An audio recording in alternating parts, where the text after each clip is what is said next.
যুক্তরাষ্ট্র শিক্ষার্থীদের উচ্চশিক্ষা গ্রহণের জন্য জনপ্রিয় একটি জায়গা। তবে আবেদনের প্রক্রিয়া থেকে শুরু করে ভর্তি হওয়া পর্যন্ত পুরো যাত্রাটি দীর্ঘ, জটিল ও সময় সাপেক্ষ। এক্ষেত্রে অনেকেই আবেদন করার বেলায় বুঝে উঠতে পারেন না ঠিক কোন জায়গা থেকে শুরু করবেন।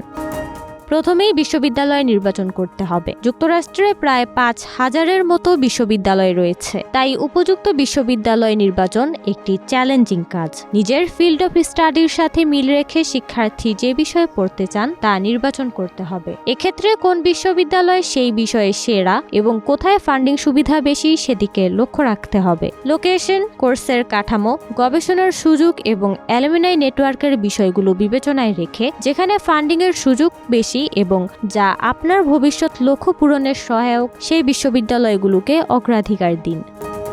যুক্তরাষ্ট্র সহ বিশ্বের বেশিরভাগ দেশেই আবেদনের ক্ষেত্রে সবচেয়ে জরুরি ইংরেজি ভাষা দক্ষতার প্রমাণ দেয়া। এক্ষেত্রে আইএলটিএস, পিটিই, টোয়েফেল সহ জিআরই, স্যাট, জিম্যাটের মতো পরীক্ষাগুলোতে অংশগ্রহণ করে বিশ্ববিদ্যালয় থেকে উল্লেখ করা কাঙ্ক্ষিত স্কোর তুলতে হয়। ইংরেজি ভাষা দক্ষতার প্রমাণের ক্ষেত্রে শিক্ষার্থীদের কাছে সবচেয়ে জনপ্রিয় আইএলটিএস পরীক্ষা 9 ব্যান্ড স্কোরের মধ্যে হয়ে থাকে। এর মধ্যে রিডিং, রাইটিং, লিসনিং এবং স্পিকিং 4টি অংশ থাকে। প্রত্যেকটি অংশেই 9 ব্যান্ড স্কোরের মধ্যে ন্যূনতম 6.5 পেতে হয়।